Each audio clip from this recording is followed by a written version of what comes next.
Magandang araw mga kababerks. Tayo po ay ngayon gagawaan ng panibagong update or video sa ating batch 10 ng mga patiners, yung 7 heads natin mga kababerks.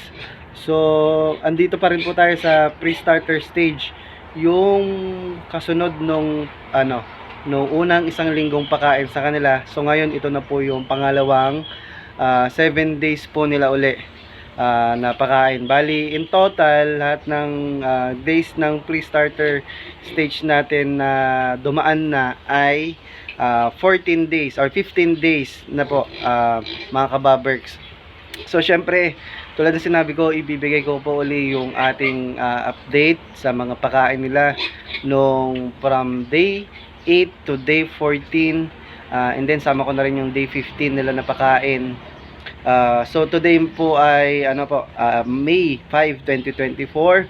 So bali Sunday ngayon, around 9 na magna 9:30 na po, 9:20 ata kung di ako nagkakamali, ulitin ko kanina.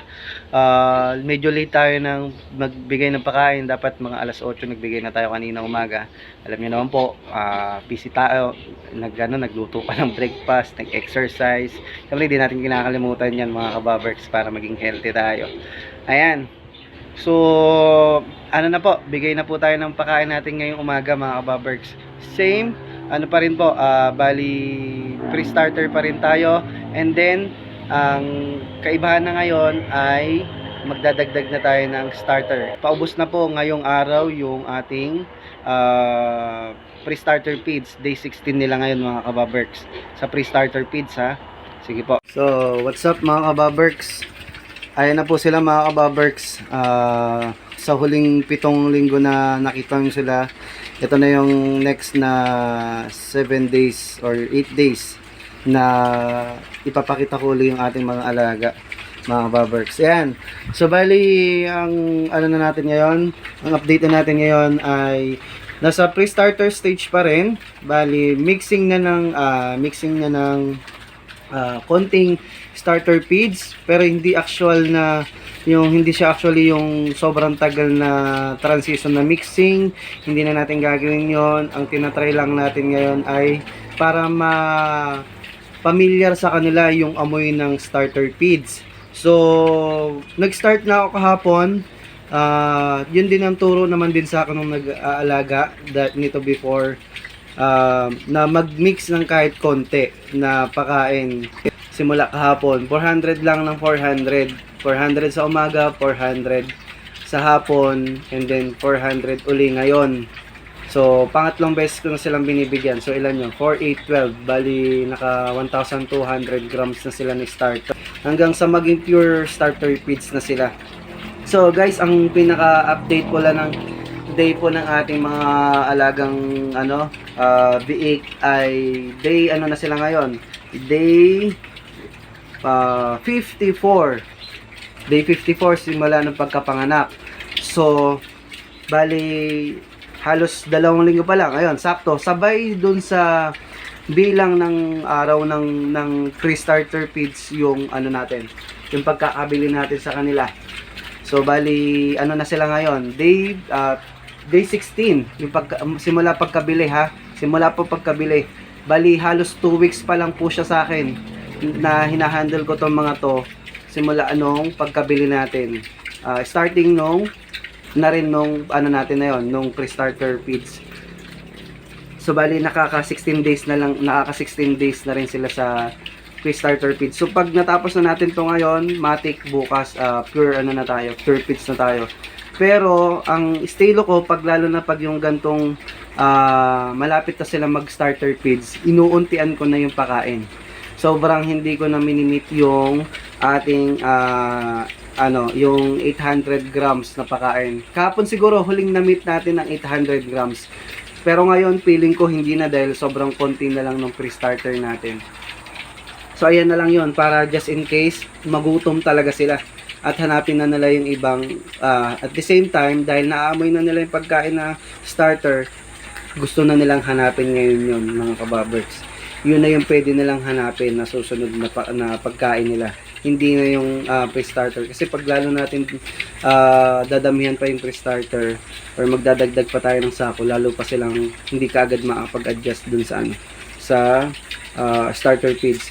So sabi naman din nung nung may-ari before nito ng mga alaga natin na okay na, pwede na silang i-starter feeds. So bali malalaki naman na daw sila.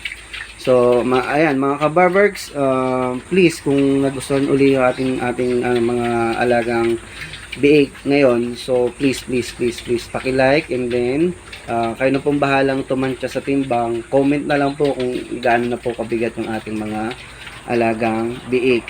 So, biik pa lang po yan mga kabarbergs kasi nasa 54 days pa lang po inuulit ko. So ayun, puntan po tayo muna sa ating naging pakain nung mula day 8 hanggang day 14. And then kasama na po yung day 15. Ayun, balik na tayo sa ating naging feeding guide nung day 8 hanggang day 14 mga kababerts. So magmula day 8, ayun na po, hindi na rin po, ayun na, nagsimula ng naging maganda yung kanilang kain mga kababerts. Sobrang gumana na sila kumain. Tapos, ayan. So, nagbigay tayo ng day 8 ng 2,791 grams sa kanilang pito. So, bali, dinivide uli natin sila sa pito. So, bali, naging, naging 398 grams na. So, approaching na po yan sa 400 grams. So, day 9, na-meet na po natin yung ating minimum target na pero ang kabuuan pa nilang kinain nung day 9 ay 3,021 mga kababerts.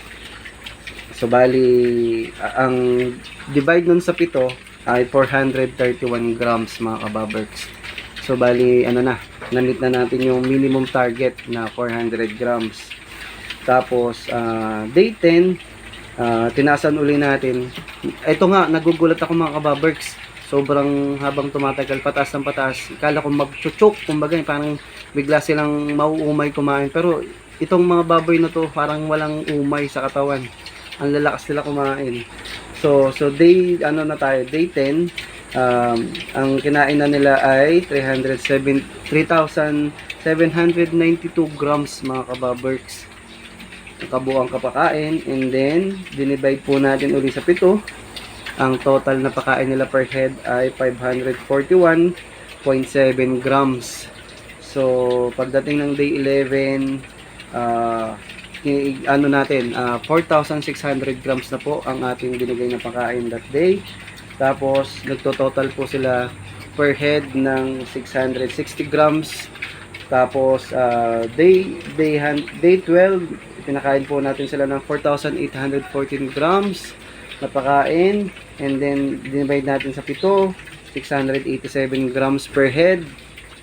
Day 13, ang total na pakain nila ay 5,141.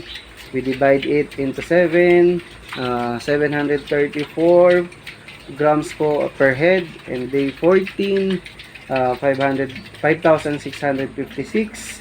So, na-meet na po natin dito yung pinaka-maximum target ng pre-starter na 800 grams. So, bali dito, dinivide natin sa 8, sa 7. Ang naging total po nung pag-divide natin sa 5,656 ay 808 per grams. Tapos, day 15, ito isama na natin to. Sumobra na ng konti sa 7 days. So, 6,104. So, bali, nagtototal sila per head ng 872 grams.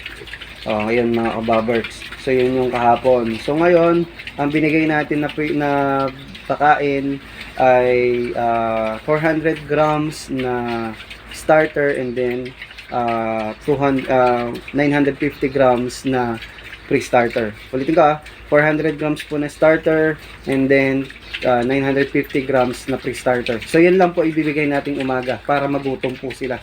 So, yun yung mga estilo ko na ginagawa pag once na nagka-transition na ako mga kababergs. So, sige po, hanggang mamayang hapon po ulit mga kababergs para makita nyo po ulit yung huling pakain nila mamaya ng pre-starter feeds. Ayan po mga kababergs. So, ito na po yung huling pakain natin today sa ating day 54 na pakain po sa ating mga biik, mga kababergs. So, bali, nakapagbigay na tayo kanina, naubos na nila yung huling 1,408 grams ng pre-starter feeds. So nakadalawang sako na sila na 25 kilos ng pre-starter feeds. And then nagbigay tayo, minix natin yung 502 grams na starter feeds ngayon, ay kanina, kasabay nung pre-starter feeds na pakain nila ngayong hapon. So bali bukas, diretso ano na tayo, diretso starter feeds na tayo na pure. Actually itong huling binigay ko, na to na 515 grams na starter feeds, ayan, pure na yan, wala na pong kasama yan na na starter, na pre-starter feeds.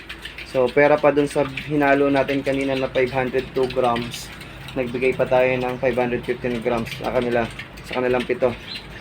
So bali titignan lang natin kung aayawan nila or hindi yung pure. Nagbagsak lang tayo ng konti, obserbasyon lang, para bukas alam ko na kung ready na sila kumain ng starter feeds. Ay, mukha namang goods na kasi ayun hindi nila binibitawan, hindi nila inuusog-usog, diretso lang kain mga kababerks.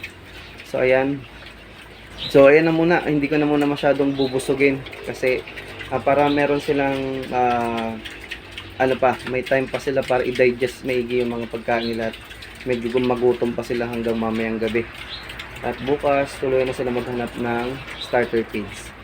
Ayun mga kababerks. So nagbigay tayo ng vitamins para medyo ganahan pa rin sila kumain. Kasi syempre panibagong panibagong stage na tayo. So pwede naman din ganun para parang suporta lang habang nagta-transition tayo. So ayan mga kababerks, sige po. Hanggang sa susunod po ulit.